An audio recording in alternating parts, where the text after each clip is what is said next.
Hi, and welcome back. I'm Terry Burns, and this is more on the wordplay of John Dee's Monas Hieroglyphia, or Hieroglyphic Monad. I'm using this edition, which was translated by myself and Nancy Turner, and is available from Ouroboros Press. The link to that is below. But let me go ahead and share my screen and get started here. What we're going to talk about today is the Pythagorean Y, which is a graphic that appears in his letter to Maximilian. Now, I have a whole teaching video on Dee's letter to Maximilian, and many people don't read it. It wasn't even translated, say, in the Hamilton Jones edition.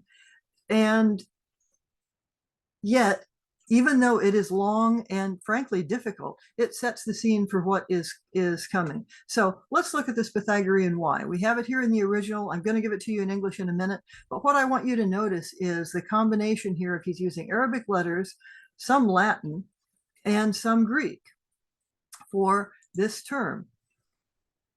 He will tell Maximilian in the letter, and it's a very kind of suck up letter. You know, it's like, Maximilian, you're so wonderful. Let me give you this gift. And how are you so wonderful? We will now count the ways. And you find that Dee is talking actually about Maximilian and himself.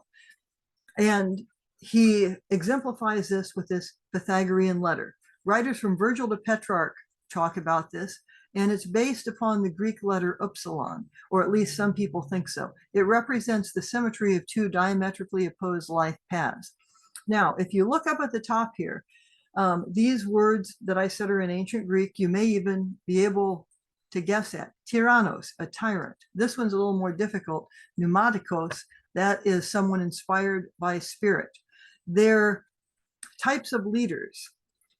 And maybe Dee found it significant that they both had an upsilon in them. I don't know. But he's clearly talking about the idea of wanting a leader inspired by spirit, a philosopher king like that you have in Plato's Republic. So let's take a look at this in English now. Okay, tyrant and inspired by spirit, right. Now, he calls this Y an arbor raritatis, a rare tree. But if you think of it as, I don't know, a big oak growing outside, that would be very cool, but it's also just, in a certain sense, not as helpful as if you look at it as a reference to the Kabbalistic tree of life, which is one of his big underpinning contexts here. So, a rare tree. Also, if you notice, the numbers going up here are all multiples of seven. Seven is a really important number to Dee. And he said he gestated on the monad for 7 years. It's going to be significant in Dee's later work all the way up till the end of his life.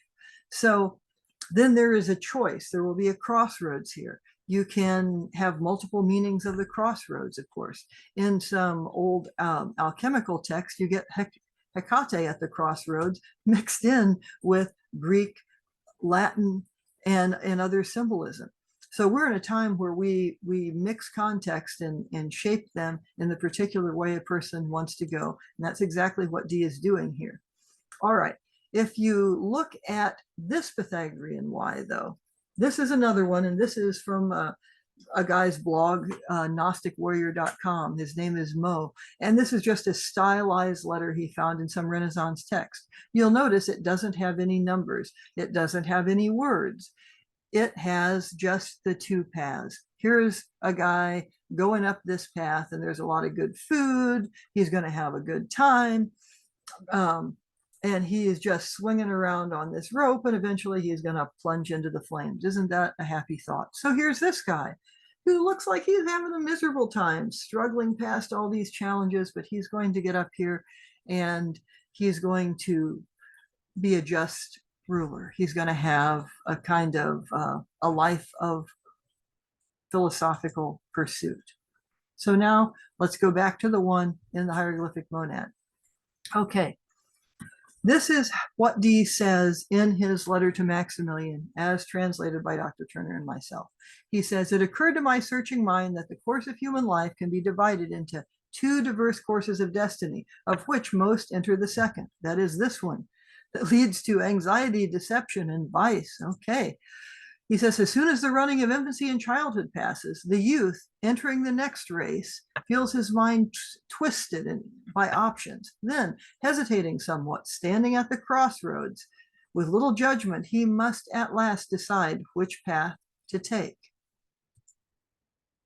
Some, indeed, those captivated by truth and virtuous love, will devote themselves with all their energy to the pursuit of philosophy, while others, enticed by worldliness and inflamed with burning ambition, cannot but lead the lives of alluring seekers after gain, pledging themselves and all their energy to pleasure and profit. And as a ruler, that one will turn into a tyrant. Let's keep going here. Of the latter, the ones who go this way, you can easily find 1,000 examples, yet where are those for whom philosophy is their sincere and wholehearted work? You can hardly find even one who has begun to taste the fundamental truths of natural philosophy. What then of the celestial forces and actions? Of course, that is something that Dee is an expert in. He devotes theorems in the monad to that, but he also has another book of over 200 theorems that he sent to Gerardus Mercator, among others, that is basically focused on celestial forces and actions. And supracelestial forces, that is the forces above the forces that govern the heavens. So he says, what then should we expect of this man, this one here, who having overcome such difficulties has aspired to apprehend the supercelestial virtues and metaphysical influence as well? Well, if this you're considering the Kabbalistic tree, we would now have the things above Kether, like the Ein Sof, the Ein Sof Or, and so on. He says, where in this place, in this entire terrestrial orb, in these deplorable times, should we hope to find even one magnanimous hero? Now, notice that D capitalizes somewhat haphazardly. This is not German capitalization. He's capitalizing letters in words that he thinks are important. Then he will flip sometimes into caps, small caps, sometimes into all caps, sometimes put spaces between words. I've kept sort of a facsimile of that in the text I'm cutting and pasting in here. By the way, for those of you who like Latin poetry, I know there's got to be like one of you out there, not too many people, but where in this place? That's in Latin, ubi hunc. And in the Latin, there is a really common poetic, there's an allusion to a very common poetic motif. That is the ubi sunt motif.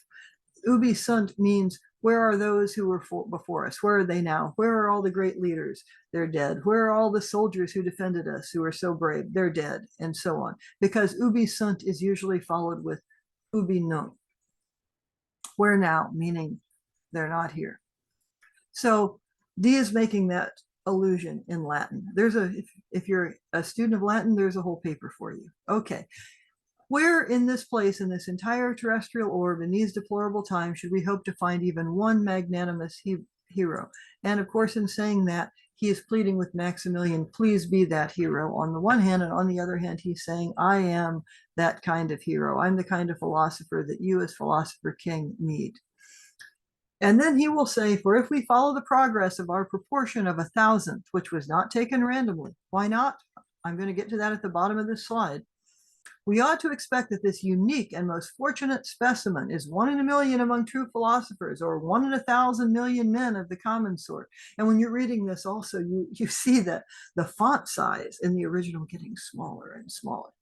To demonstrate this rarity, we present this hieroglyphic image of the Pythagorean letter. If your excellency gazes upon it intently, what you see will offer itself up to greater things, and still greater mysteries will present themselves for your consideration, shown in this way from our cosmopolitan theories. Okay, like you might gaze upon and feel, why is this choice connected up here to fire and being an adept?